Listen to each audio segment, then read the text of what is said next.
Okay, hello everyone. Today is Thursday, excuse me, March the 9th, and we are continuing our study and introduction to Gnosis. Um, and Reverend Sakina, would you like to go ahead and take it away? Sure. Let's just become still for a few minutes, inhaling and exhaling, and releasing all of the chores and things that we had to do today, and just put them aside for a while we look deep within ourselves and learn more about ourselves.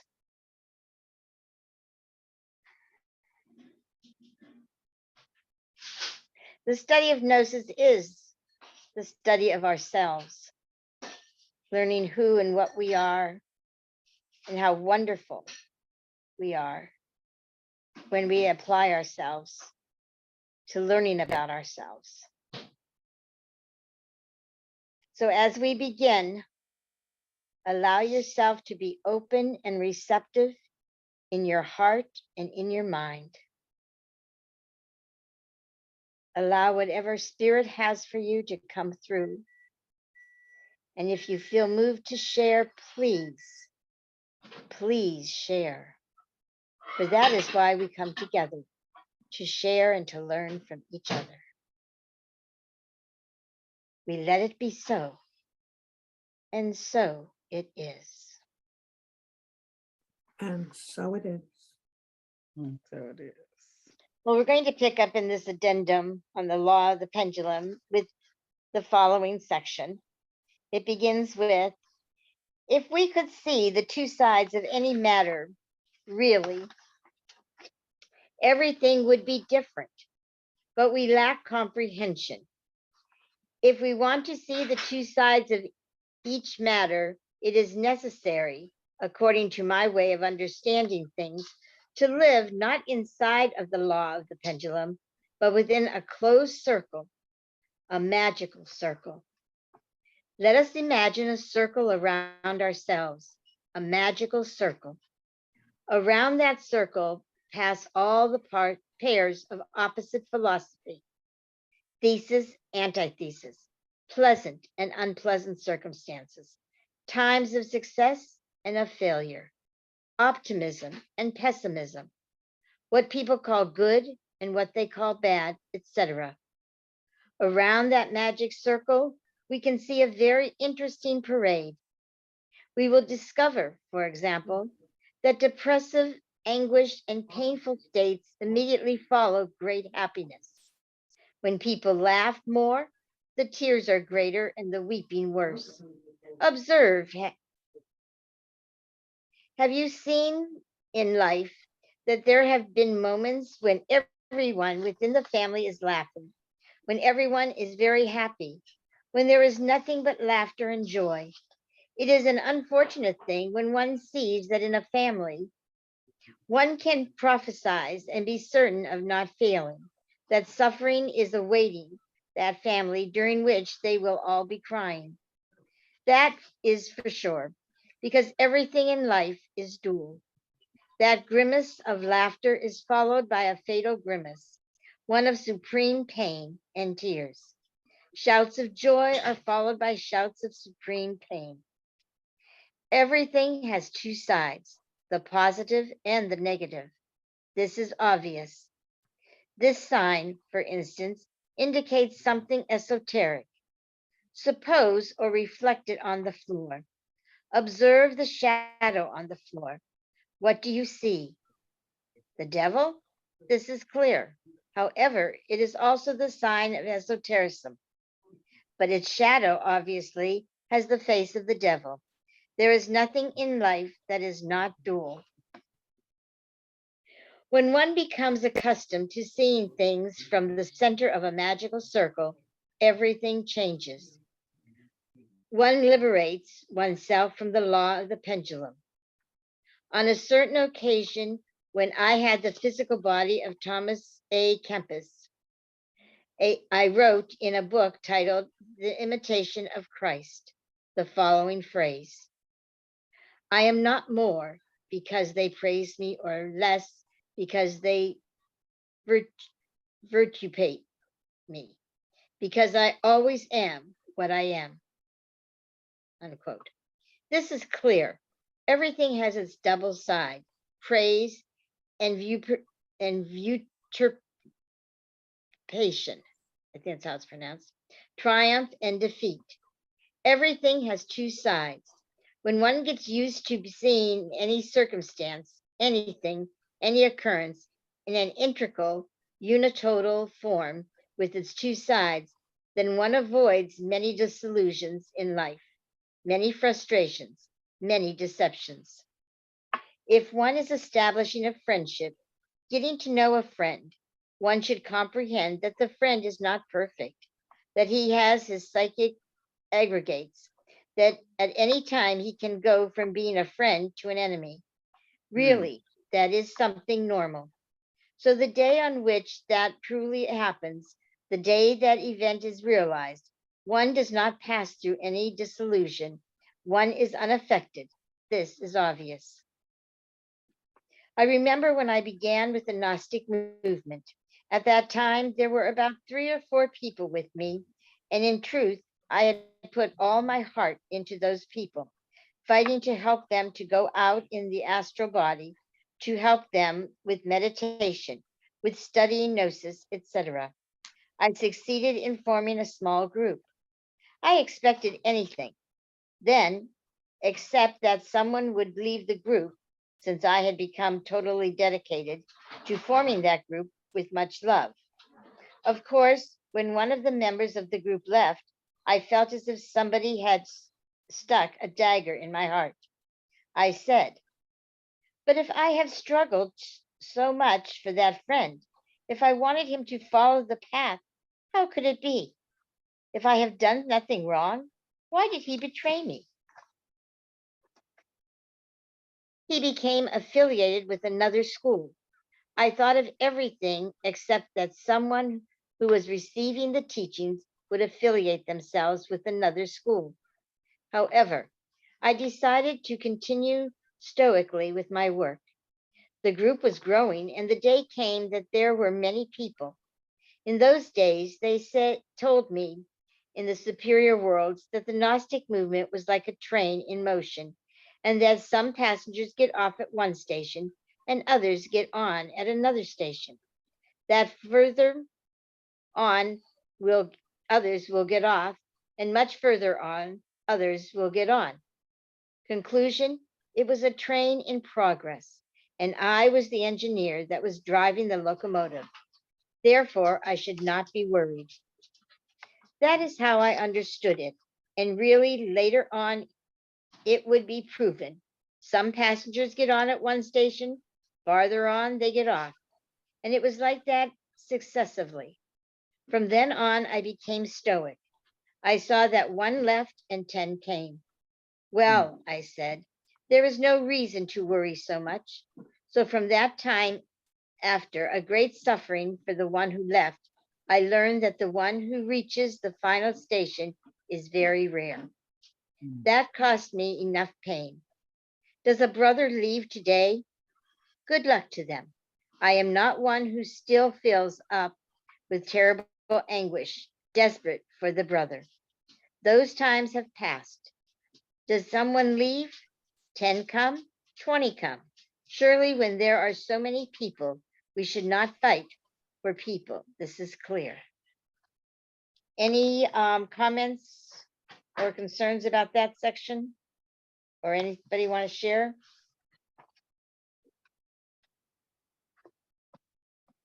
Well, and this is a question that I was thinking about earlier this week too, is just about Gnosticism in general. Um, you know, I know that it is also Gnosticism was um that form of Christianity. Is those were the two branches of Christianity. The one that we have now, and I can't remember what the name of that is or was, and Gnosticism, which with that Council of Nicaea, Gnosticism got kicked out and mostly known as heretical.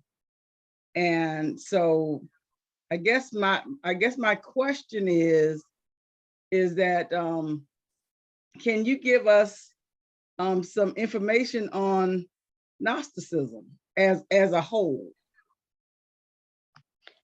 Okay.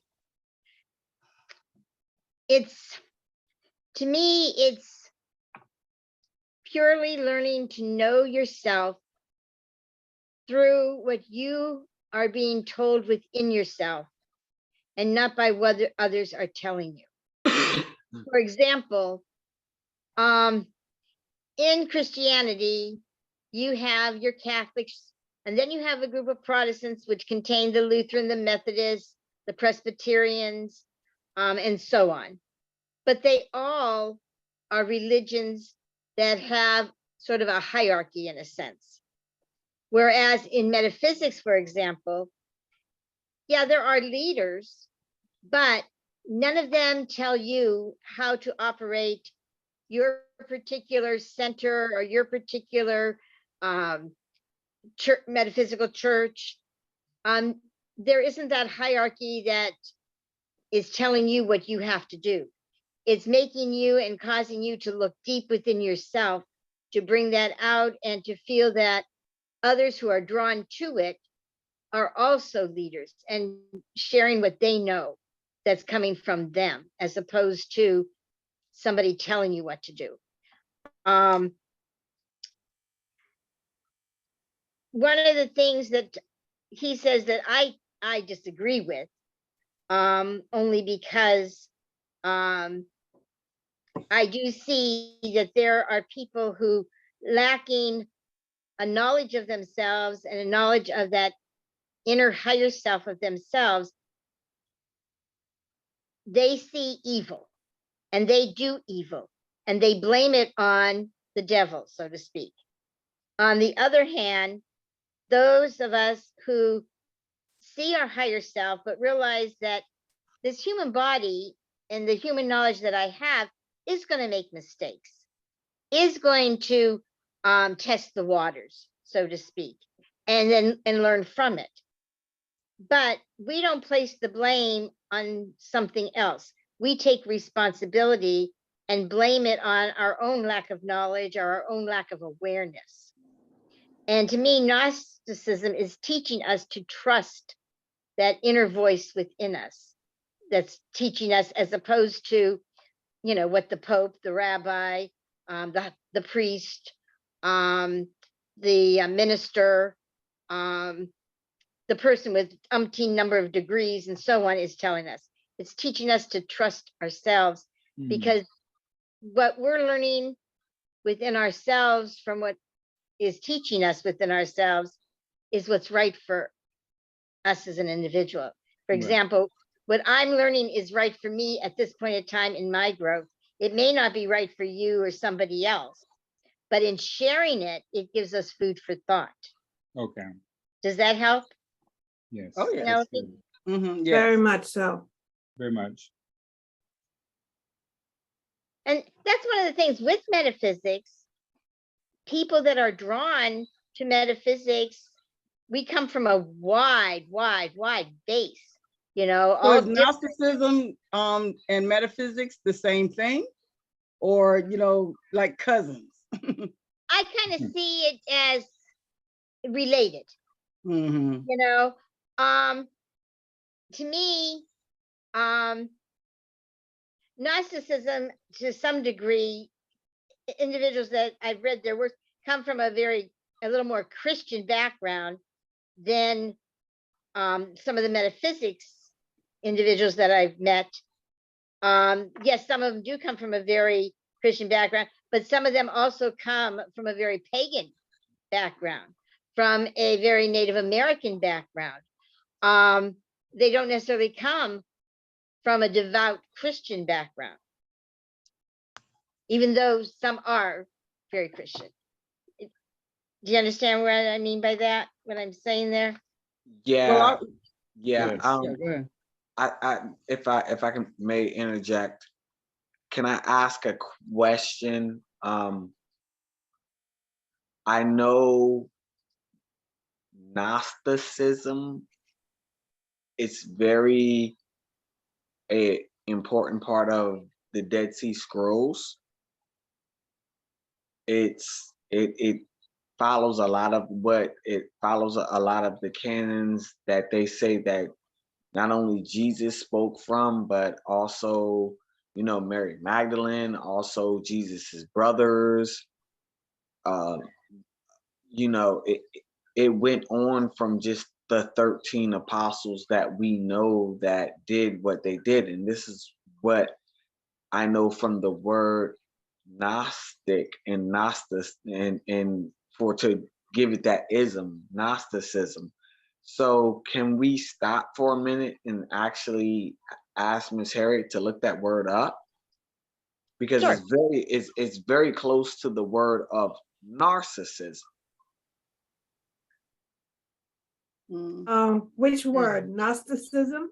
Yeah, Or the I Gotcha. guess let's say yeah, Gotcha. Gnosticism. the Okay. original root word would be a Gnostic. Gnostic. Mhm. Mhm. A-G-N-O-S-T-I-C? No, No, GN, it's G. GN, Oh, just G-N. Okay. yeah. Gotcha. Oh, it's C-I-C. Okay. Often capitalize the thought and practice, especially of various cults of late pre-Christian and early Christian centuries, distinguished by the conviction that matter is evil and that emancipation comes through gnosis. And Gnosis is knowledge, Right. right? Look up, yeah. So that matters, so that, yeah, so, Esoteric knowledge of spiritual truth held by the ancient Gnostics to be essential to salvation. okay. Mm-hmm. Do I need to look up In salvation? the sense, so in the sense they are saying that what is tangible in matter in this 3D world, and this is a question I'm asking, not trying to confirm, that what we covet and what we need as far as something tangible, something material, something with an atom, something with matter, something with weight means is actually nothing. It's Mhm. so it's how do we look at that point of view from what's being said? Is it just throwing your hands up and just No, see, I don't see matter necessarily as evil. I see how we use it, how it fits into our life. For example, let's face it, money is necessary in this world that we live in to buy food, to buy a home, to buy a car, to buy clothing. But if we worship that almighty dollar, then that's evil. On the other hand, if we see money as the energy in which we use it to purchase what we need, we may not always get what we want, but there are certain things that we need. And so therefore, yes, that dollar means something because it's going to buy me a loaf. Well, it's not even going to buy a loaf of bread anymore, but you understand what I'm saying. yeah, We and, use it to and buy that's the what I mean. things that we need, but we don't overindulge. We So don't, when we overindulge in matter, then I think we turn it into something evil because there's something evil going on inside of us because we're not seeing our higher self. Okay. mhm. In this group, I don't see anybody in this group in that category. I see all of us being aware of that divine power within us. We may express it in different forms, but we all realize that we have that divine power within us to not be greedy, jealous, kill, maim, or hurt anybody. if our words happen to hurt somebody's feelings, we sense it and we immediately apologize, or we immediately say, wait a minute, I didn't mean it that way. This is how I meant it. You know, we're very quick to lift the other person. Well, in that same sense, I completely understand where you're coming from, Miss Sakina, on that one. Definitely. When I tell someone, whether it be my child, my mother, my cousins, my aunts, or anybody, in my standpoint, that this is what I stand on, and it may hurt you, and it may seem that I am going against it morals that we have. When you is this what we're speaking when it comes to Gnosticism? I'm trying to say the word right so I don't say narcissism. Yeah. Gnosticism. Are we speaking of the Gnostic thinking when we're saying, okay, we're standing on this platform and love you, have you, left, right, ugly, don't matter. I accept it, but you're gonna stand on this platform. Or I guess I'm looking for a history of it. Mhm. Well, the And Gnostic, go on. if I can just jump in here for a second, because you know, that whole Council of Nicaea was the thing that Heavy. split the two things apart, because there was, you know, the group of Gnostics that did not want to believe that Jesus was a man, because they felt that the body, the flesh was Yeah. no, that the flesh was the flesh was evil. And the Evil. flesh, and the flesh needed to be scourged and gotten away with, gotten rid of. But the mind itself was the thing that was that put you in connection with that divinity, with the divine. And I want to say the Mauritians, Maurt, because I can't remember the name of that group. On the other side of the Council of Nicaea, that those were the ones who won, and Christianity, the Christianity that we know of today, came from that group, where Jesus is the Son of God, came into Merovingians. Right. Yeah, I know what you're talking about. Okay. Right. Merovingians. Right. So they came. Yeah. So that's what. So that's what they came to believe, and say. So now people today, they think that anybody who thinks outside of whatever that concept was with the marriage Pisceans or whatever they were, if we're thinking on things along with the through the Gnostic side, that is heretics. We're heretics, because we should not be going against what is now has been deemed as righteous. So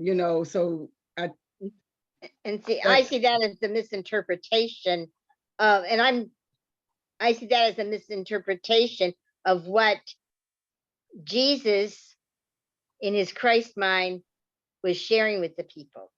On both sides, actually, on both sides. On both sides, And, yeah. On both sides, yeah, on both sides. I think we're already agreeing to disagree. Yeah. What are we disagreeing on? From that point of view. Yeah, I don't even think we're disagreeing on anything. I'm saying, I'm just using that quote. I'm just using that quote so we can kind of pull it to a point of view, because I understand exactly what you're saying, Penelope, and I understand exactly what you are speaking, Miss Sakina, and you guys understand where I'm coming from. Like, okay, well, and we're speaking of a time in history at this point in time. So it's like, what was going on? So you have one part, you have a part of the truth, a part of the truth, and a part of the truth, and whoever else has a part of the truth as well. You know, Forrest, Miss Harriet, please step in. You know, Okay. you all have your parts of the truth as well. So it's putting it together on something that the Council of Nicaea could not fully do. Right. And that's why we have to ask the questions we're asking, like, And we And have to you know, look I at, would like to know where are some Gnostics today? You know, do you Well, know we any need- Gnostics? yes, that we meet. They have gatherings. I've been to about 3 or 4 of them. And it's all about learning within yourself how to do certain things.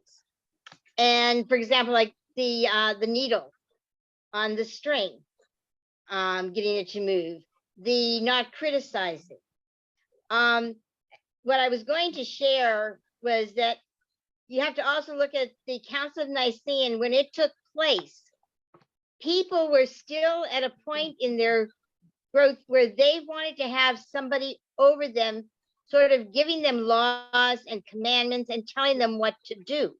We are at a point now in our growth where we don't necessarily need somebody higher up telling us what to do. We need to take what's inside of ourselves and bring it out. well, And- definitely, Miss live to Sakina, I have to agree. I have to agree with where you're coming from, but I have to disagree with what you're saying, because what Christianity as far as a whole went, and I'm not saying as far as we see it, but as a whole, what it actually did, it was forced upon. So even if we had it, it was forced upon. Romans were not Christians. No. Greeks, Right.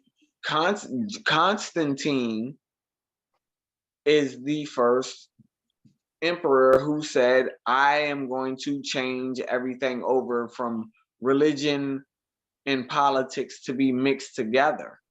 Mhm. So, Oh, I agree with you there. so it's not that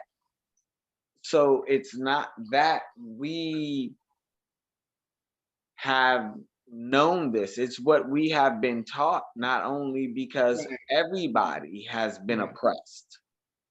Mhm. Everybody.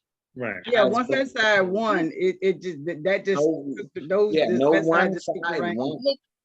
And it takes Mhm. courage from each one of us to Yeah. believe that and to pull away from that. And Mhm. that's where metaphysics, I feel and believe, comes in. Mhm.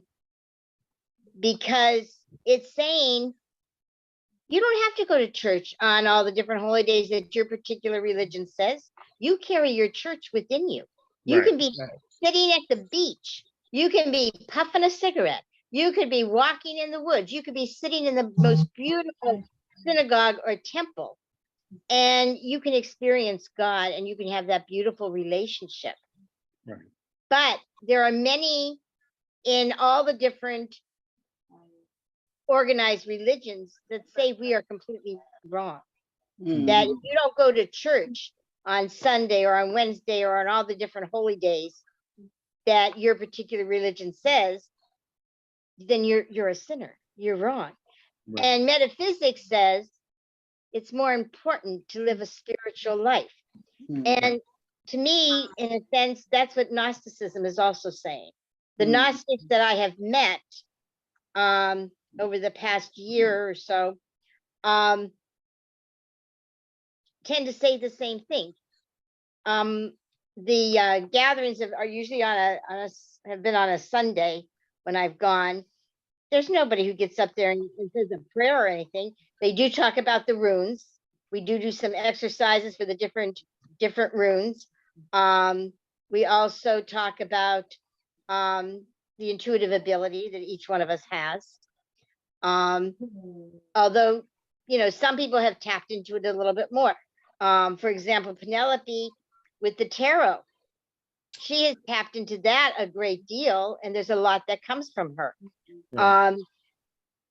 What I'm seeing with you, Andre, is the historical aspect. You Right. know so much history. I mean, I don't know that much history because I've never been Right. really that, you know, enthused about it. Mhm. Harriet always has a book to look up the words for us. You know, it's almost like she's the walking dictionary. Forrest with the IN, as soon as he says that, my heart sort of sings when he's talking about I am Mhm. and that. So we each bring to that when we come together.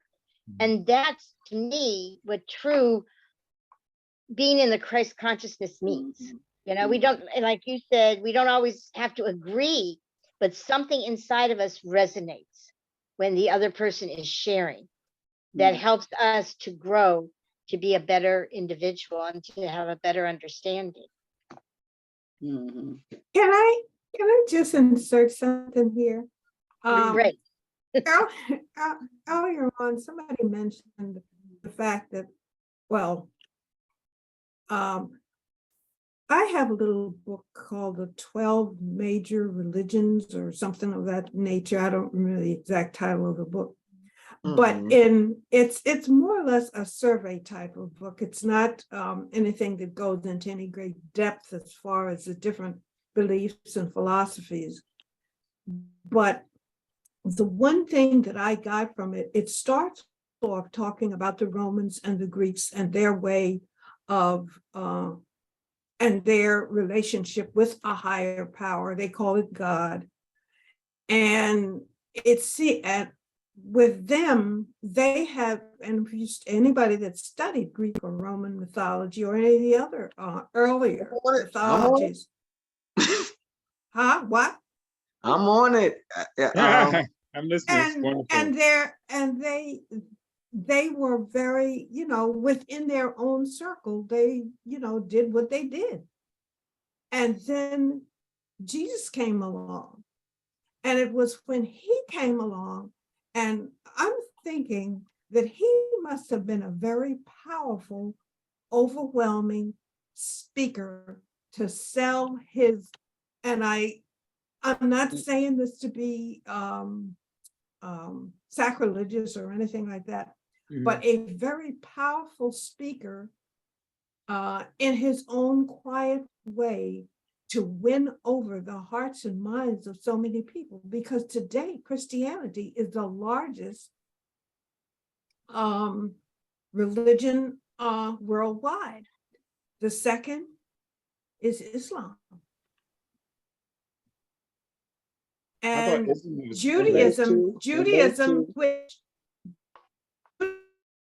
which is what, according to the Bible and other works of literature, Judaism is where it all began.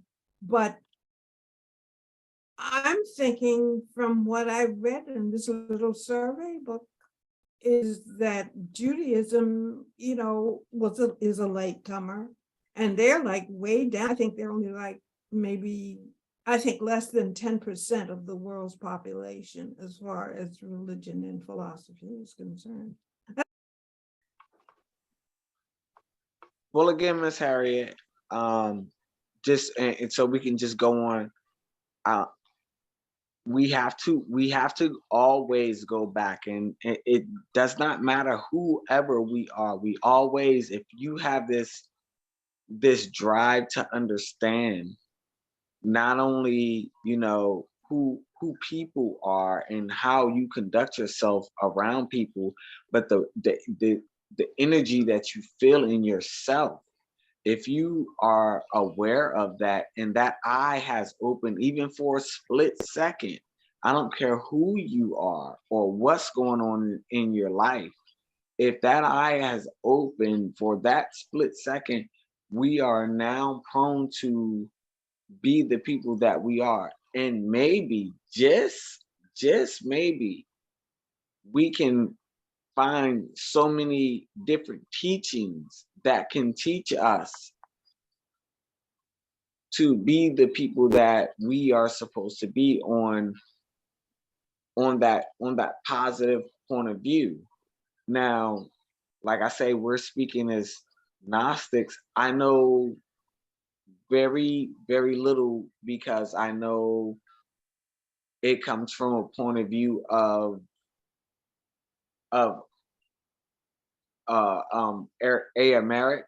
Americ is how I'm gonna, and it's the language that was spoken at that point in time. It's not a language that is very spoken often.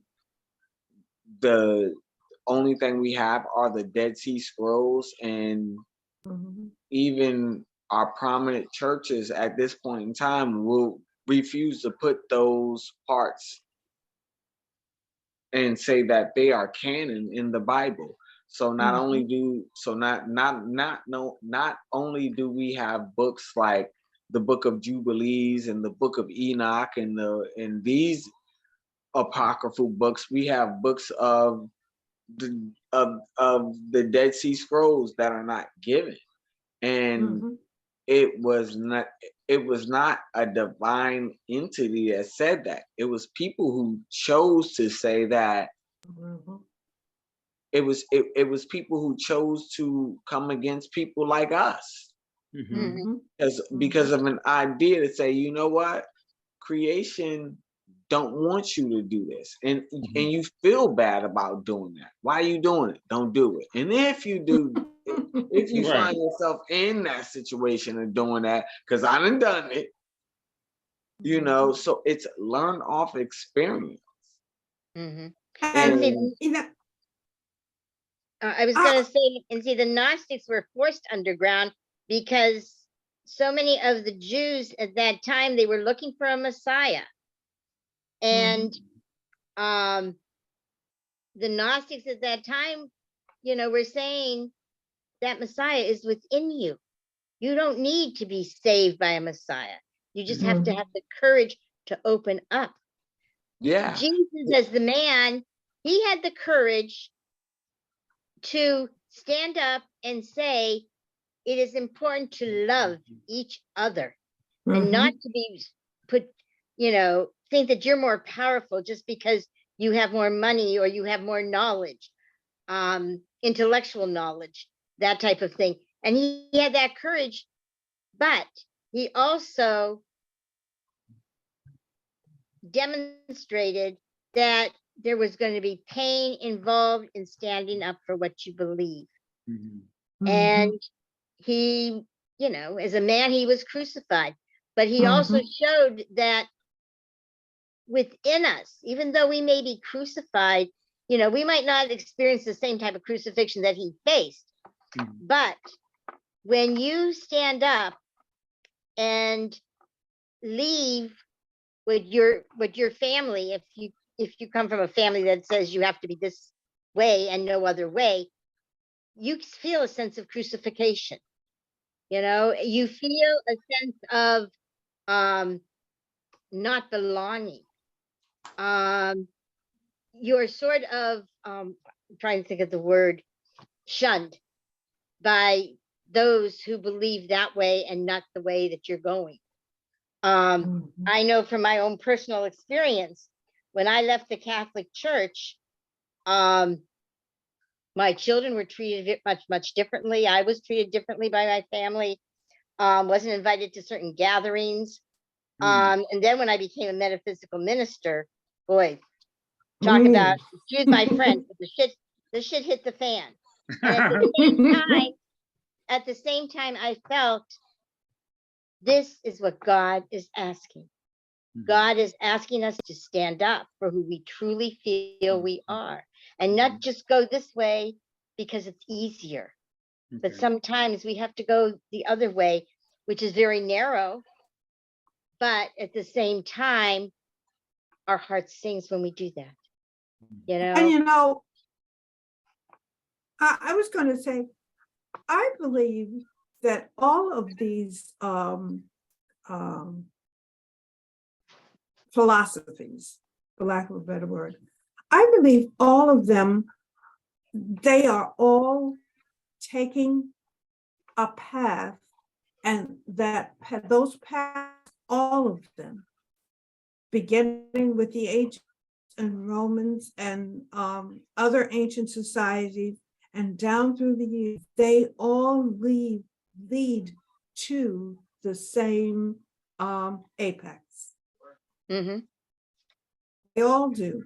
And I do that's Like a agree. I do whale. agree. and what annoys me the most is how one will say, well, my way is the only way.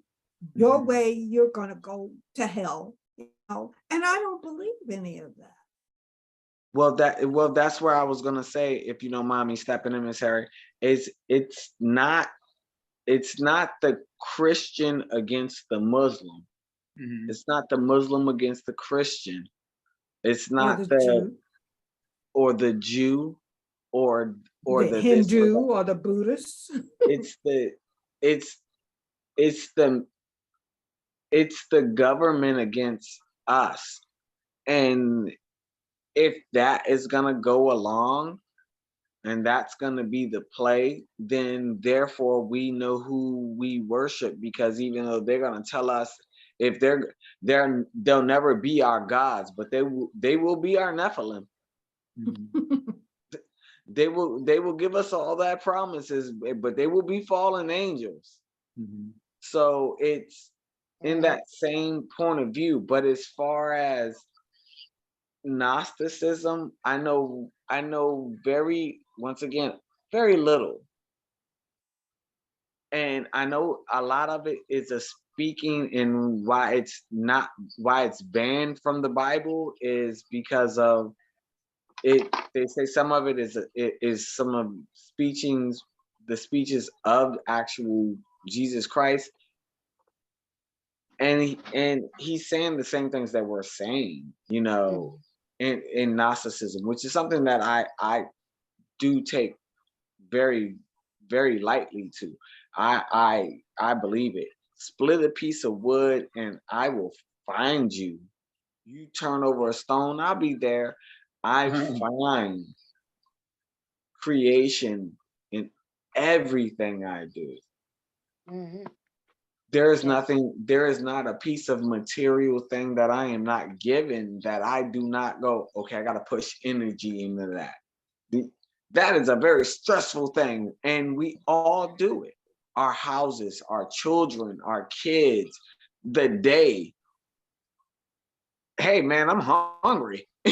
you, you know, things, everything that we have to think about, all not only physically but spiritually, and imagine not only seeing it from a naive point and not understanding it as we all have, but now I'm saying that at least if my third eye is not open, I've gotten a peek and I'm aware of it. Mhm.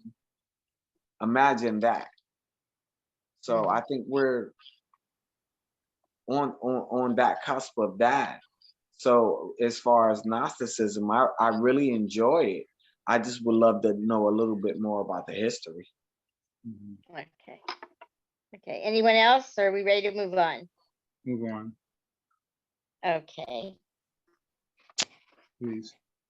The most serious error in life, to want to see no more than one side of any matter, one side of an edge, one side of a circumstance, one side of an object, one side of an event. This is grave because everything is double. When the negative part comes, then one feels that like daggers have been thrust into his heart.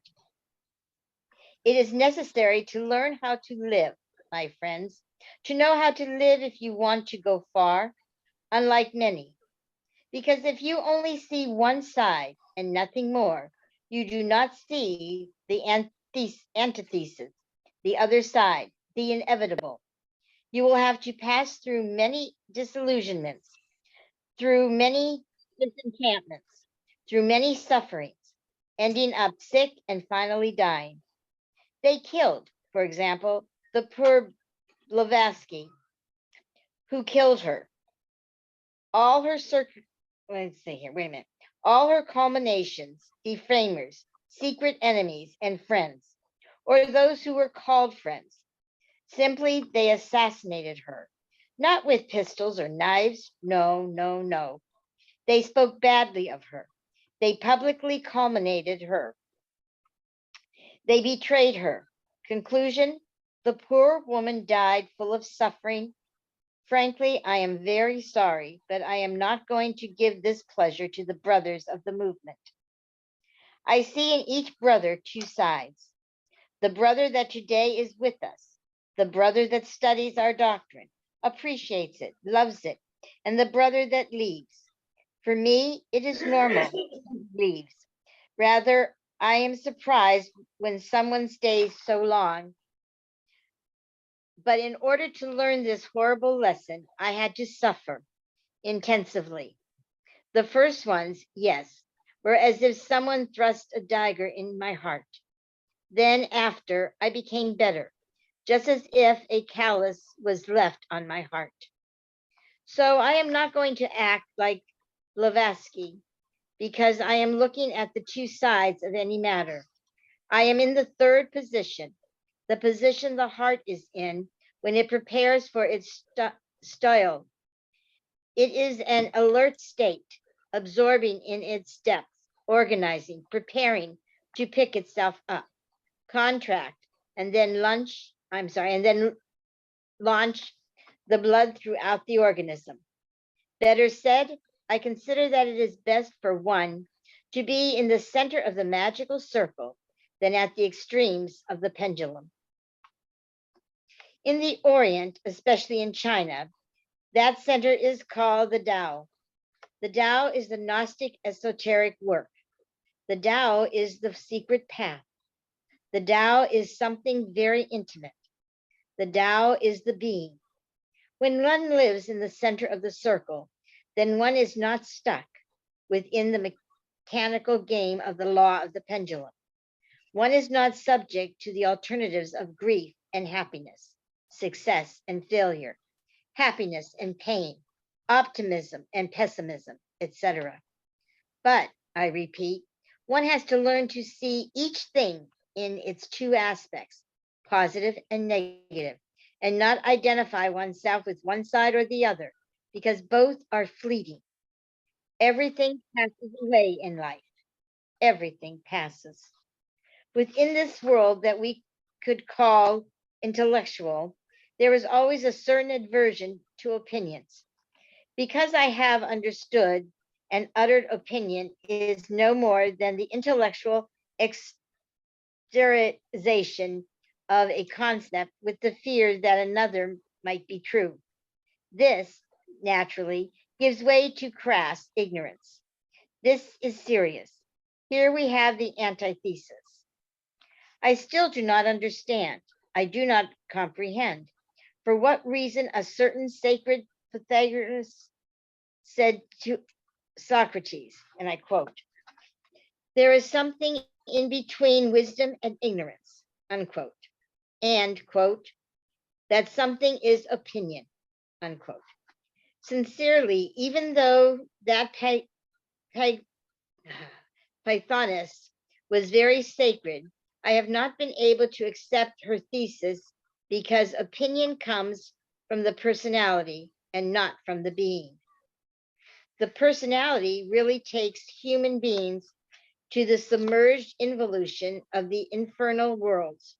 The personality, as I have told you on a certain occasion, has many backgrounds. It is artificial. It is formed from the customs that we are taught, with that false education that we receive in schools and colleges, which separates us from the being. The personality is artificial, since it wants us to get farther away from our own internal profound being. Obviously, it takes us on a mistaken path that brings us towards the involution of the submerged mineral kingdom. So I am thinking not out loud here, that when one does not know something, it is preferable to keep quiet rather than to express an opinion, because opinion is the product of ignorance. One expresses an opinion because he is ignorant. If not, he would not express his opinion. One emits a concept with the fear that another might be true. See this dualism of the mind. The battle is terrible.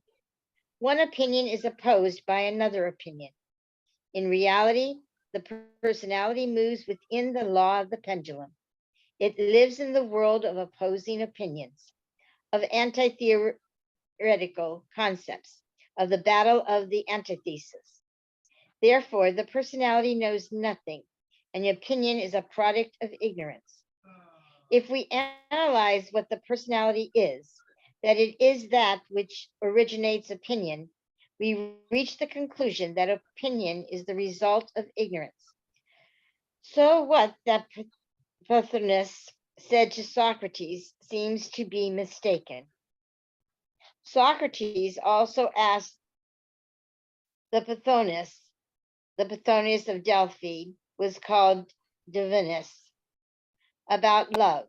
Socrates said, and I quote, "Love is beautiful, ineffable, subtle," unquote. The Pythagoras answered that properly speaking, it is not beautiful.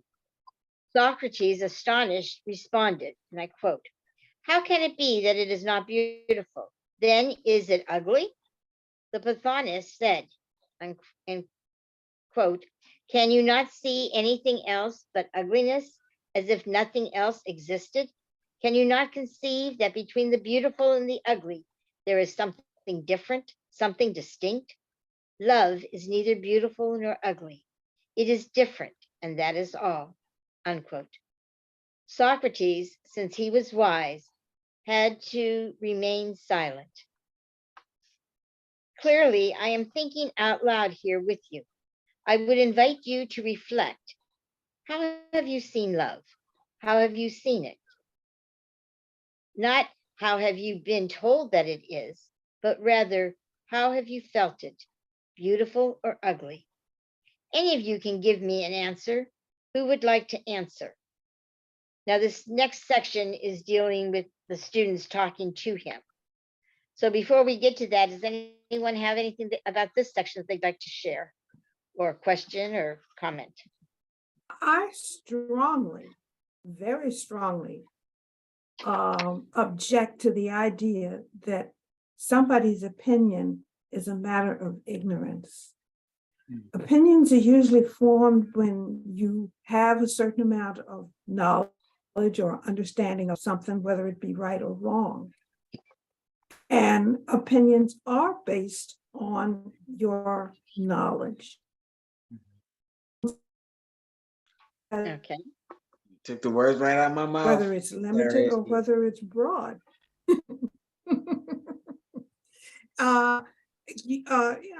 You know what you know, and your opinions are based on what you know. Okay. Anyone else? I'm good. I'm just listening. It's good. Okay. Well, you know what they say about opinions. Everybody got one just Dime a like you dozen. got an answer. And what's wrong with that? So and that's where what's the word I'm looking for?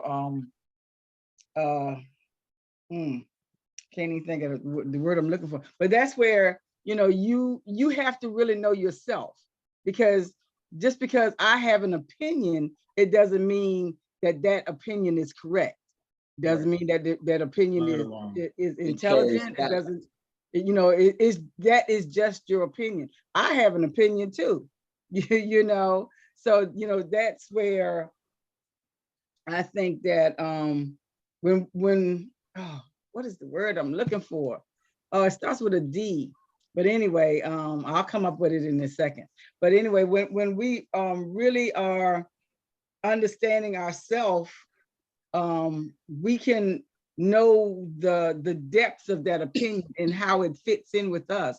And if you are so firmly attached to your opinion that you won't let somebody else's opinion help shape, mold, or meld with your opinion, that only your opinion can be right, only your opinion can be just, and everybody else's opinion is hogwash and rubbish, then that's where we have a like a misconception. But one of the things that he was saying at the end is, to talk about love. What do we know about love? And I would like to say, because I think that most people don't understand what love really is. I think most people think that love is either it has to do with some type of condition. I love you, so you love me back. I show you this love, and then you show me that love. Or love is only has to do with romance. You live happily ever after. Action. Or that you love your neighbor as yourself, but you don't really love yourself, so of course you don't love your neighbor. So I think that if we really get to this point where we really define what love is and understand what love really looks like, because love doesn't look the same all the time. Right. Love can be very fierce. Love will at sometimes love will kill you, and needs to kill you. I personally feel that love is undefinable, because as you have said, it's different for different people. It's different for different circumstances that we are in. From an early age, I was taught that God is love and love is God. So to me, the two are both undefinable. And but you should be able to recognize it. You should be, feel able to describe what it means your, for you. Yeah, you feel it in your heart. But even I myself, within my own feeling,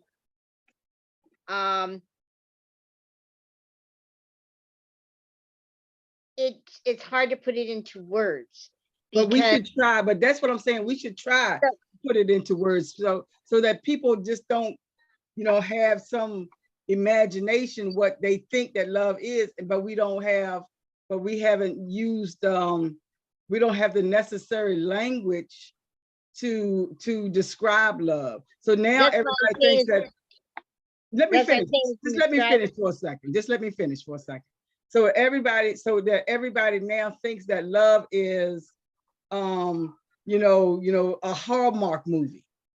So we're thinking that love looks a certain way, when, okay, now I love you and you love me back. So I'm supposed to always love you the same way that I love you in the beginning of our relationship, whatever our relationship is, whether it's romantic, whether it's, co-workers, whether it's just that, I am, you are a human and I am a human.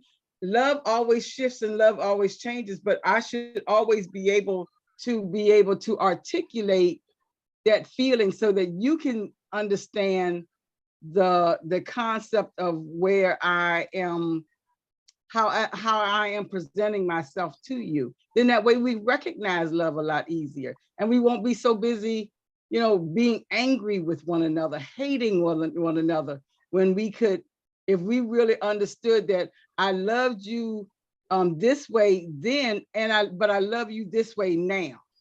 And because love never stops, but it should continue to grow. But it might look different at this point in time than it did at this point in time.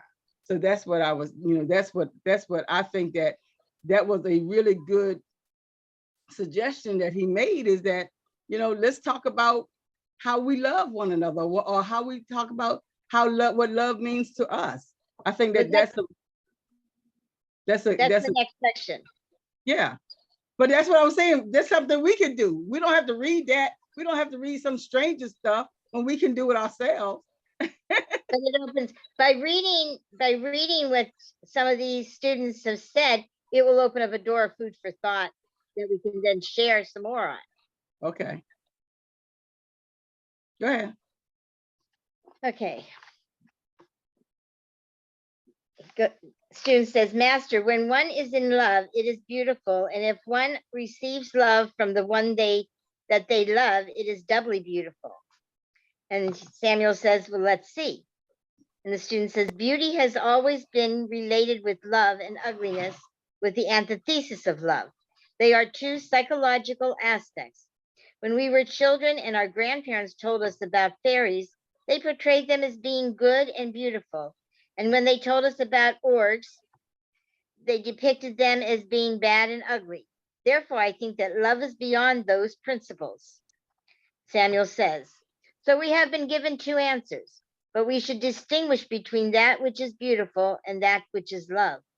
So the matter is not very complete. Let's see if someone else can give us an answer. And he goes on to say, the student, I offer that love is beyond this pair of opposites. It transcends beauty and ugliness. It is much beyond that. And Samuel answers, the answer is very interesting. Let's see from another brother. The other brother says, love is inevitable because it is not an intellective matter. It is an emotion that we could call sublime. Master, I consider that love is indefinable. When one feels love, he cannot express it with words. Master, I will say that for us, it is very difficult to say if love is beauty or ugliness because we do not know love. And then Samuel goes on to say, well, let's see. And the next student says, I think that since we all attract it with our human personality, everything is relative. We are victims of circumstances and we do not go deeper. Therefore, love escapes from us. That really pertains to the being, not to the human personality. Love is of the being. The only reason of love is the being. Samuel says, that's good. In reality of truth, the Platonists of Delphi, who spoke to Socrates, insinuated a truth. Love is beyond the beautiful and the ugly. Does beauty come from love? That is another thing. For example, when the ego is dissolved, interior beauty remains in us. And from that beauty comes that which is called love. So then love in itself is way beyond the concepts that are held onto about ugliness and beauty. It cannot be defined because if it is defined, it is disfigured. So was the Platonist right or not? Yes, she was. It is beyond the concepts of ugliness and of beauty. Although love is owned to beauty, it turns out to be beauty. Where true love exists, interior beauty exists. This is obvious. In this way, brothers, between the thesis and the antithesis, there is always a synthesis that coordinates and reconciles the opposites. We see this. We know that the great battle between the powers of light and the powers of darkness exists. In the same sacred sperm, there exists a battle between the atomic powers of light and of darkness. That great battle exists in everything created. The columns of angels and of demons mutually combat one another in all corners of the universe. Okay, I'm going to stop there. And if we want to go on with and ask some more questions about love, this I thought kind of said what Penelope was sharing.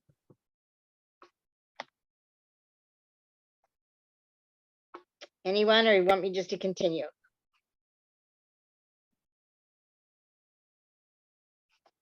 Okay, I'll continue. When one does not yet have the philosopher's stone, the reconciliation of the opposites, light and darkness within oneself, is seen as impossible.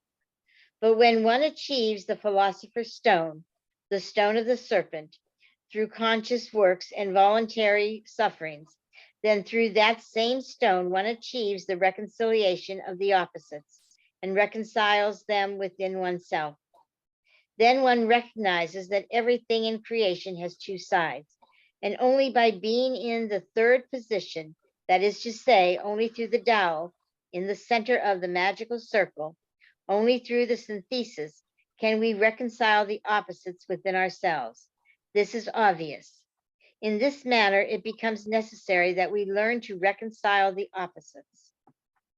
It becomes necessary that we free ourselves from the law of the pendulum and that we live better within the law of the circle. One frees oneself from the law of the pendulum when he places himself in the law of the circle, when one places himself in the Tao, which is in the center of the magical circle, because then everything happens around one, all around one's consciousness, which is a circle, which is the circular consciousness of oneself. One sees how different events pass by with their two sides, things, circumstances with their two positions, triumph and defeat, success and failure. Everything has two sides, and one situated in the center reconciles the opposite. One does not fear economic failure anymore. One is no longer capable of blowing his brains out because he lost his fortune overnight, as many gamblers from the casino of Monte Carlo have done. They lost their fortunes and they committed suicide. One will no longer suffer because his friends betray him. One becomes invulnerable to pleasure and to pain. Look how extraordinary this is, how marvelous. But if we do not learn to live within the circle, if we do not place ourselves exactly in the Tao, the central point of the magical circle, we will continue as before, exposed to the tragic and changing law of the pendulum, which is 100% completely mechanical and painful. So, my dear friends, we should learn to live intellectually, consciously. This is obvious. Unfortunately, all humanity is submitted to the law of the pendulum. We see how the mind passes from one side to another. This is fatal. I have seen that there is no one in reality of truth who is not submitted to this matter of objections. Someone arrives and tells us something, some sentence. What is the first thing that happens to us? We object, putting forth this or that objection. It is the law of the pendulum. Tell me, and I will tell you. You knock me to the ground, and after, I'll knock you down. Conclusion, pain. It's better that you don't object. This is terrible. Why do we have to object, brothers? In these moments, an interesting case is coming to mind. Many, many years ago, finding myself in the astral world in Hood, in the Sephora of Hood, placed in the Sephora, it was necessary to invoke a deity, Angel Elohim, Diva, or however you want to call it. That deity said something to me, and immediately I objected and brought up the antithesis. In a very vulgar manner, I tell you, I rebutted him. I was waiting for that deity to argue with me, but it did not happen in that way. That deity listened to me with infinite respect, profound veneration. I cited many concepts, and when I concluded, I thought he would take the floor to refute me. With great astonishment, I saw that he made this sign. He bowed reverently, turned his back, and went away. He turned about, face, and left. He gave me an extraordinary lesson. He did not object at all. Obviously, that deity had passed beyond objections. Yes, it is indubitable that objections pertain to the law of the pendulum. While one is objecting, they are submitting to the law of the pendulum. The whole world has the right to utter its opinions. Everyone is free to say what he wants. We should simply listen to the one who is speaking with respect. When he finishes speaking, we leave, of course. Some do not proceed like this, or they do not proceed in this way. Because of pride, they will say, I'm not going. I have to put him in his place. That is supine, intellectual pride. If we do not eliminate the I of pride from ourselves, it is obvious that we will never achieve the final liberation. It is best for everyone to say what he has to say and for us to not object to it, because simply everyone is free to say what he wants, but one always lives putting forth objections. He places them on the interlocutor and he places them on himself as well. Of course, this does not mean that pleasure and displeasure do not exist.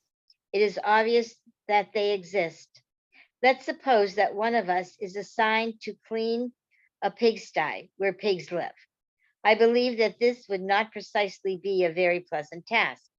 We have the right to not find it pleasant, but one thing is to not find such work pleasant, and another very pleasant thing is for us to object and for us to start protesting. He quotes here, how filthy this is. My God, I never thought that I would sink to this low. Woe is me. How unfortunate. I am cleaning a pigsty. Look how I have ended up, unquote. Well, the only thing that this brings about is to completely fortify the eyes of anger, of self-love, of pride, etc. Also, there is the case of a person that in principle displeases us. I don't like that person, but it is one thing that they offend us in principle, and another thing that we put forth objections, that we protest against that person. But such a person displeases me. That person is a problem.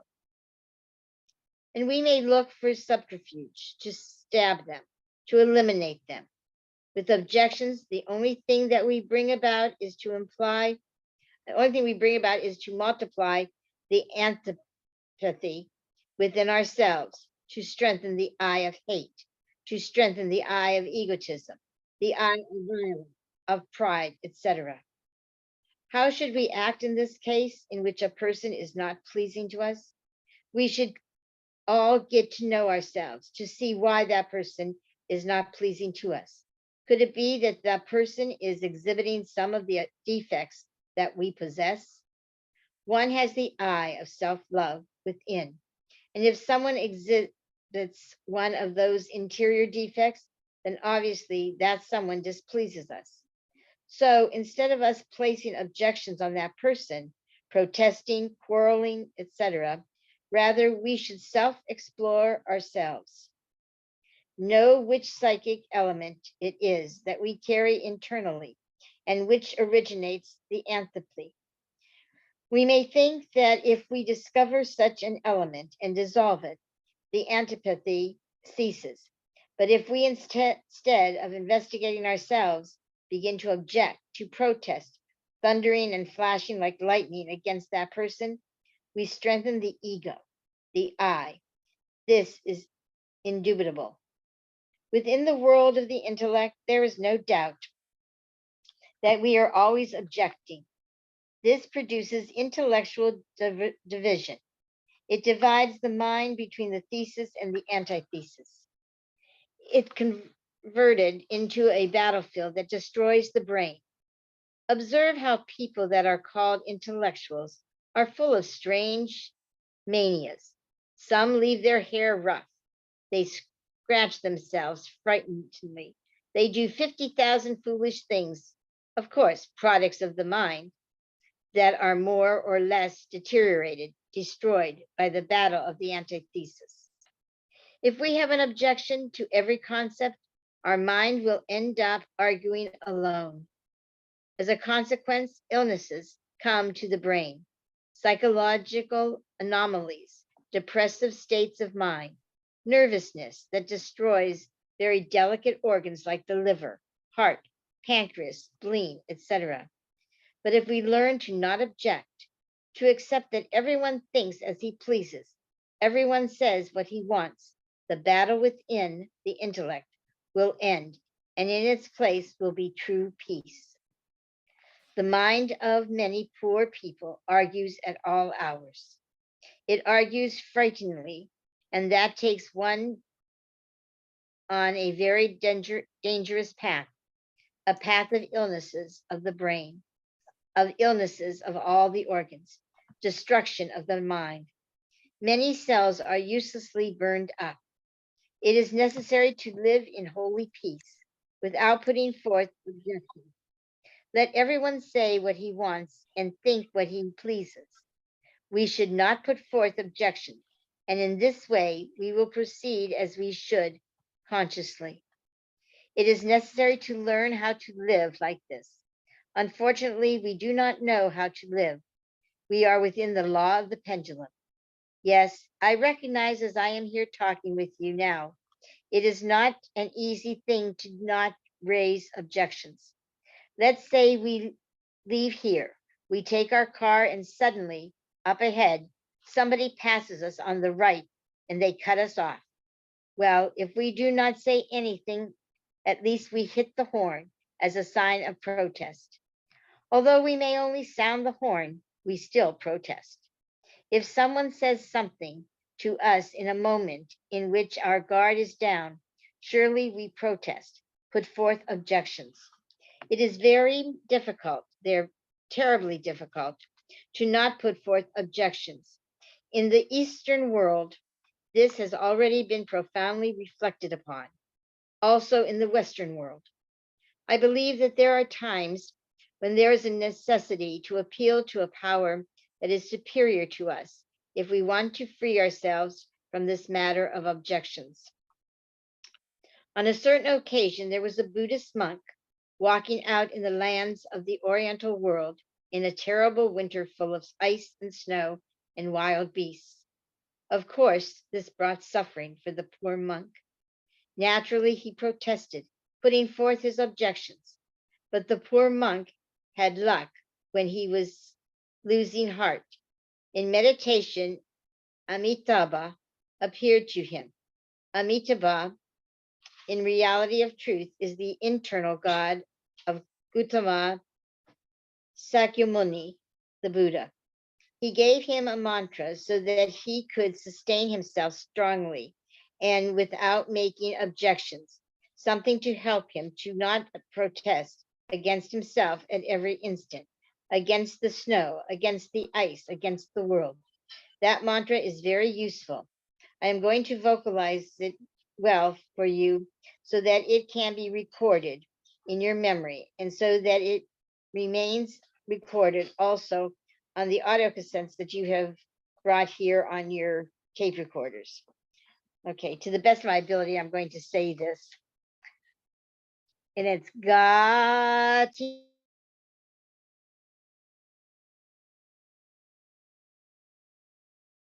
You muted yourself. You're muted.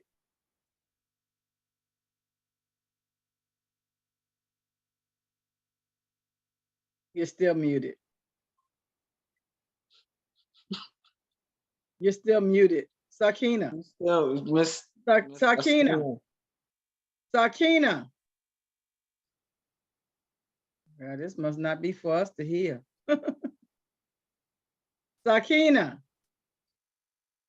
Let me put something in the chat. Maybe she'll be able to Can see. you hear me, Pen? Yeah, I can hear you. Okay. Yeah, so she might her thing might be down too. Her, Yeah. her volume on her computer might be down. My whatchamacallit shows that she's muted. Yeah, well, There- she's muted, but she there you can't go. hear us either. So that's what I'm You're saying. She might muted. have muted her You're computer. muted. We can't. Yeah, she might have muted her computer too. Yeah. I do that all the time. So let me just fix Yeah. it. Oh, hey, there you go. Can you hear There us you go. now? We missed all of that. What? We We missed missed all the of that. prayer. Yeah, You we were missed. muted. Yeah, you went You mute on muted your yourself the prayer. whole time. So if you started No, I'm not speaking, muted.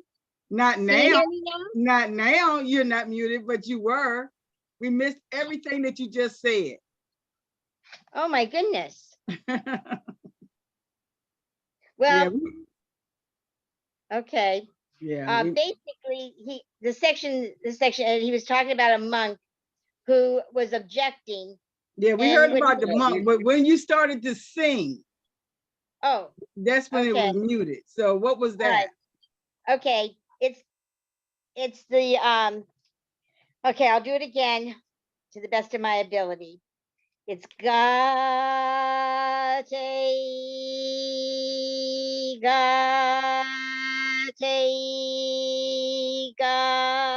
gate. And what it basically is the word gate, Gate. And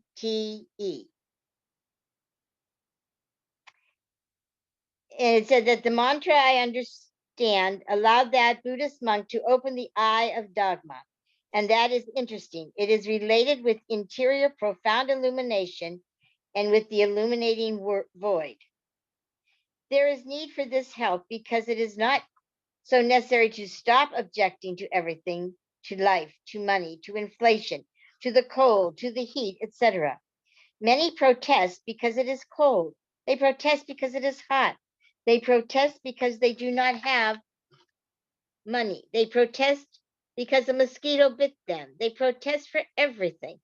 When one lives in reality of truth, always making objections, he harms himself horribly because what he has earned on the one hand, dissolving the ego, is destroyed on the other hand with objections. If one is fighting to not feel anger, but he puts forth objections, well, obviously, the demon of anger returns and takes up strength. If one is making the terrible struggle to eliminate the demon of pride, but he is objecting to the bad situation, to this or that, then this demon is going to become fortified. If one is making efforts to do away with this abominable lust, but he objects to a given moment because a woman does not want to have sexual relations with him, or a woman objects because a man does not search for her, and 50,000 other objections like this, will they all, well, they are all fortifying the demon of lust. So if on one side we are fighting for the elimination of the psychic aggregates, and on the other side we are fortifying them, simply we are becoming stagnant. If we want in reality of truth to disintegrate the psychic aggregates, you have to do away with this matter of objections. If one does not proceed in this way, inevitably he becomes stagnant. He will not progress in any way.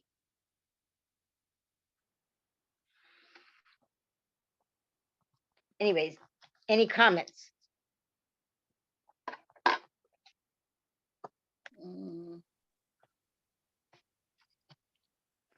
Yeah. Thank you, Miss Sakina. You always make me think and always bring me to something that is just like I know something here.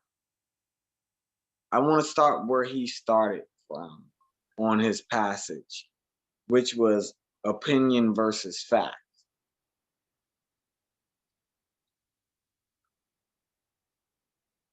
That is something I think Penelope answered very easily. And you know, we may not know, we may know a certain thing that we've been through, but we never know the time that someone else is going through. Will never be in the same shoes that someone else is in when they have a experience that's very similar to us, whether good or bad. So opinion and fact is kind of left up to free will. So I'm with Miss Harriet on that. I disagree that on that level where you can say that, you know, it's put in stone and you can try to change your opinion. I didn't get that. You know, I didn't get that part. Now he spoke a lot, and he has actually been speaking a lot, and that's why I've been trying to figure out this author. He's been speaking, especially on this chapter. He's been speaking a lot, like on either Roman mythology or Greek mythology. So I couldn't. I heard you, which thank you for at least definitely projecting the words so I could figure out. But it's the Oracle of Delphine, and I know the myth. I know the mythos of that oracle and the site and things like that, and how the certain characters he named became you know where he got his information from. But in that same sense, I also know the history where he got that same sense, not from the Oracle of Delphine, because that's a volcano. they, they they they they were just smoking a lot of ether. So where he really got a lot of his theories of civilization and how to conduct civilization does come from another civilization that is not mentioned. And I'm not trying to override him on history because he's not speaking history, but I'm speaking of spirituality, because just the same as he said, negativity is an infection, so positivity has to be an infection as well. You don't get, you can't have the cure if you don't have, if you haven't had the disease. So this is certain things that are coming from a knowledge that I'm seeing where he's speaking a lot on history and a lot of Roman history. So can you tell me if you see the comparisons, if you can see certain comparisons in the Greek mythos names and the Roman names that he has named according to the angels that he has named to Catholicism? Can you kind of see that combination? Or Not really. Because I'll be honest with you, I don't know that much about the history. Okay, I read this in the sense of the now. The less I object with somebody about something that, oh, and I don't know if any of you have had this experience, but no when I objection, no was objection, no objection. when I was a Sufi, um, people were trying to convince me otherwise, not to belong to the Sufi organization and the Sufi order and that type of thing. And I found that the more I tried to share with them what little I knew, the angrier they got. So I began to become sort of closed mouth, let them speak. And I just kind of nodded, just kind of nicely nodded. And the more I nodded, the more they spoke. But then a thought came to me: turn the other cheek. And it may have been out of context, but for me, what it meant was let them speak and don't argue, because the more you argue with them, you are fueling them to argue more with you. So just quietly let them speak, and you just quietly nod as if you are agreeing. But in your heart, you know what is right for you at this point in your life, and you move on. So in reading this, when I was reading it the very first time, that's how I kind of read what he was saying. I don't know the history behind it. And to be honest with you, I was going beyond what the names were saying and just taking what the essence of what he was saying. Like, for example, with the monk, by the monk saying that particular mantra that he says that, what was it here? The mantra that this Gautama gave him, that would take him his mind off of the cold, off of the ice, and even though his body was feeling it, by saying that and continually walking to wherever he was going, would take his mind off of it. Well, that's what I mean, and as well, I mean, I understand where you're coming from, where you feel the inspiration. I'm asking as far as the mythos of where our author is coming from on this, even when he speaks of philosopher's stone. I mean, which is something that I study. You know, which is in which, if you know the philosopher's stone, you know it's a stone that is actually created by magic, created by man. It, you know, it could turn everything in, it can turn all metals into gold. It, you know, and it has properties for to give you a elixir for eternal life.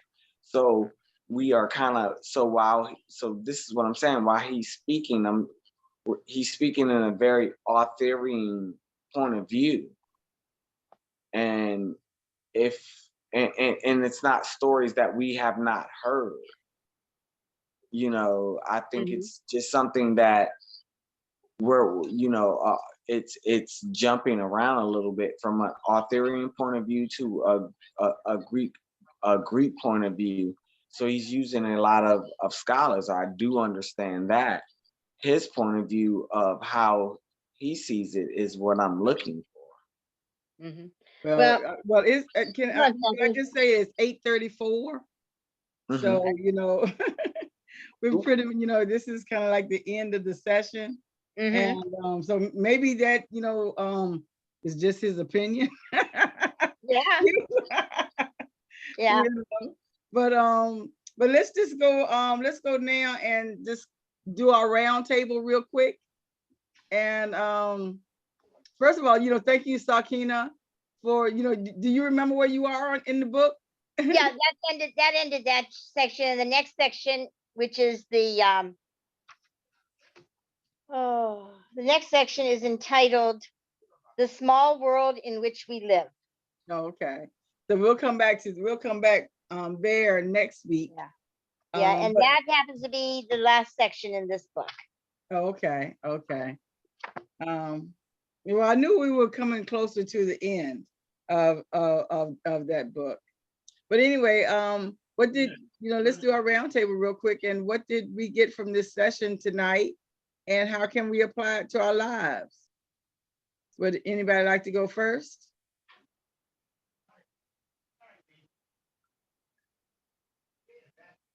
Well, Forrest, Harriet, Yeah.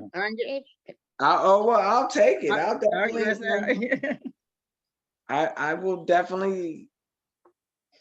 You have definitely sparked a point of view that makes me definitely want to look back into Greek histories and definitely incorporating, you know, the mythos from that community. I use it a lot, but to see it from a Gnostic point of view, or an if I'm saying the word right, Gnosis point of view, it has me scratching my head. So I'm very interested, and I thank you for that. So that's what I'm taking from, and I definitely want to learn a little bit more. I have a lot of questions. So okay. Thank you. Anybody else? Harriet, Forrest? Yeah. I just want to piggyback off of what Andre just said, because my curiosity has been piqued. I want to learn more about the Nicene, that time period and what caused that kind of division and to learn more about the two groups that were that caused the separation, I guess is the best way to put it. So it's just piqued my curiosity to dig more into history, because like Andre, I love history. Because to me, when you know history, you have a better understanding of why things are the way they are. Thank you. How about you, Forrest? I like when she was saying that church is not where you go, but where you are. You are the church. So I like hearing that, because that's what I really live, understanding that we don't have to go to a Sunday church to go sit into a place called church. We are the living church. So that's what I got out of the meeting. So thank you.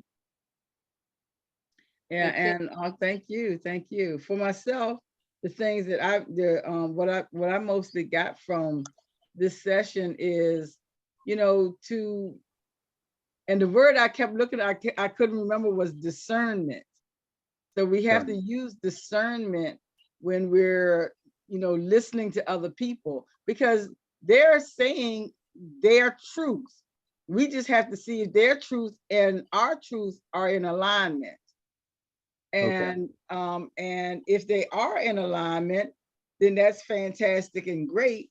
But if there is some type of I don't know, distortion, and we're not able to have a discussion or have a conversation about it, yeah, it's best just to let them go, let them have their own thinking, let them have their own way, because some things, some lanes just don't cross, some lanes just don't meet. And if you are stuck in your belief, it's not for me to try to change that, especially if you are successful in it, or you feel that you are successful in it. So that's one of the things that I got from this class tonight is, just to use discernment in everything that in all aspects of my life, and to I will find my reward there, and I will find my truth there. Thank you, Penelope. Beautiful. As for me, it hasn't sparked my interest in knowing more about history, only because I'm aware of some things in history on the surface level, because I feel that humanity, knows about history, but doesn't learn from it or apply it. And as Penelope had mentioned, from this lesson, how can we apply it to our everyday life? And she mentioned about discernment. And when you use discernment in dealing with people, you allow them to be who and what they believe is right for them at that moment in time. And as we discern where they're coming from, we begin to honor and respect, even though we may not agree, but we honor and respect where they're coming from, because maybe there might be some tidbit that we can learn from it. For me, when I read something, and it can be a book like what we're studying now, Science of Mind, the Bible, a novel, a comic book, there's always a lesson there to be learned, always something there that can be applied to the everyday life. And to make my life better is learning how to apply that. And in here, when he talks about criticism, and also, it's okay to voice our opinion, but at the same time, realizing that we have to allow the other person or persons to voice their opinion. And living in the center of the circle as opposed to the pendulum is much better than living in the law of the pendulum, where, well, if I'm happy today, I'm going to be sad tomorrow. It's like the Murphy's law. It's going to happen. You know, the chair legs are going to be uneven, so the chair is going to rock, type of thing. But when you live in the center of any circumstance, or in the center of that circle, you're able to see all sides at the same time, as opposed to the pendulum. The circle allows you to see, and I usually think of it as a wheel, and in the hub is God, and putting myself in there and yourself and whoever in that center, you can hear this man's opinion, that man's opinion, this woman, that person, whatever. They all are spokes of that same big wheel, and they, on the outer edges, may look very different. But if you're sitting in that center, you can see how they're all meld together, and they're all speaking the same thing, maybe using different words, different phrases, using different pictures, whatever, but they're all speaking the same thing. And the biggest thing is to know thyself. And to me, that's what Gnosis teaches. It's knowing thyself. This particular gentleman is speaking what he feels in regards to Gnosis.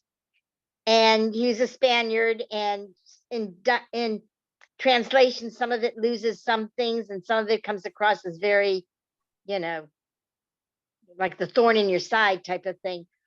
But it's all saying the same thing. It's important for each of us to know who and what we are, and how we are light and love in this beautiful world, and how we make it more beautiful just by being ourselves, and enable others to see it that way.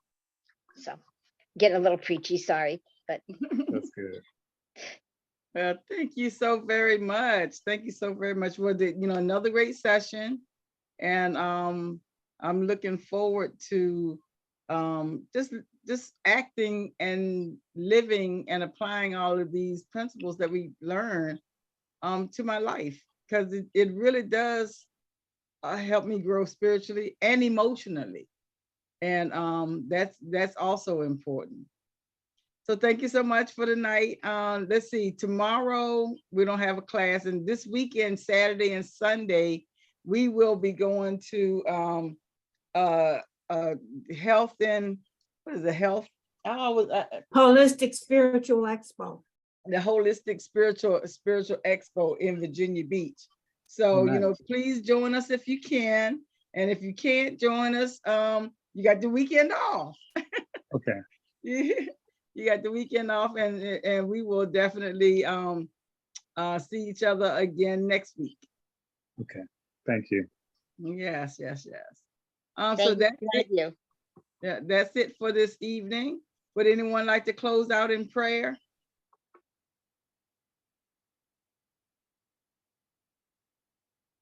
Nobody? Okay. Well, I'll do it. Let's just settle back and let's just allow ourselves just to be in gratitude, just to be grateful for what we have learned tonight. All of the new peaks of interest, all of the things that we can apply, how we can discern levels of spiritual awareness and levels of consciousness into in our own lives and in the lives of others. Let's just have a sense of gratitude, just when we wake up in the morning or when we go to bed at night, just to think of all of the love that is available to us and through us, and how we accept and receive it, and how we express it at the same time. So with that, we just want to say that all is well, all is peace, all is good, all is prosperous, and all is power. And with that, we say, and so it is. And so it is. Good night. Good night. See y'all Like soon. all of you. Okay. Oh, wait a Bye. minute, Harry. Do you want to say, you want to go ahead and say your thing? Oh, just like, subscribe, and comment on our YouTube channel. Look for YouTube, then look for the Inner Haven. It's a green circle with a white eye. Oh, good. Okay, Okay, thank you. All right, thank everybody. you. Night. Bye. Good Bless night. you. Bye. Good night. Night all.